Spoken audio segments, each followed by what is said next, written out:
Oui, on va maintenant tenter de comprendre en images comment se sont déroulées les dernières minutes de ce vol Barcelone-Düsseldorf. Pour cela, Aurélie Henneton et Dominique Sokolowski ont demandé à des professionnels de revivre ce vol minute par minute à bord d'un simulateur. Regardez.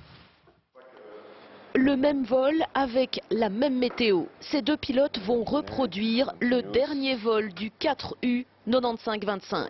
Un avion muet et semble-t-il aveugle. Check. À 10 h, l'appareil quitte Barcelone. L'avion suit sa route, vole au-dessus de la Méditerranée. 10 h 31, l'avion entame une descente, mais sans autorisation. 4 minutes plus tard, le contrôle aérien donne l'alerte, car l'avion ne répond plus. C'est pas une chute, on va vraiment tout doucement. Apparemment la visibilité était très bonne aussi ce jour-là.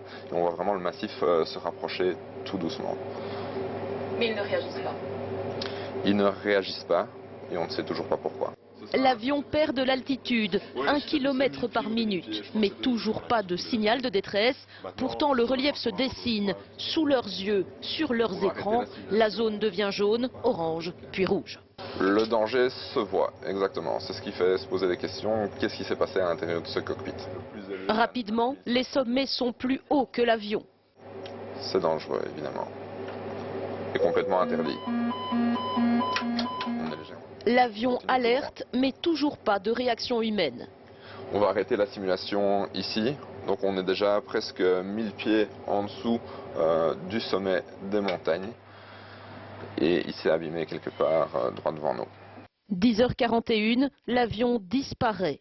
Une météo convenable, un pilote expérimenté, un avion en ordre. Pourquoi avoir gardé le cap alors qu'un demi-tour était possible? S'ils avaient eu conscience du problème, il y avait un plan B qui était disponible, oui. Ah ben justement, atterrir dans un aéroport à proximité. Il n'était pas très loin de Marseille, de Nice. Je pense qu'il y avait encore 1 ou 2 aéroports dans les parages sur lesquels ils auraient pu atterrir. Et rien ne s'est passé.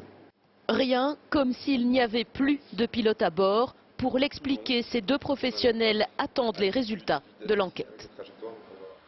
Invité de ce RTL Info 13h.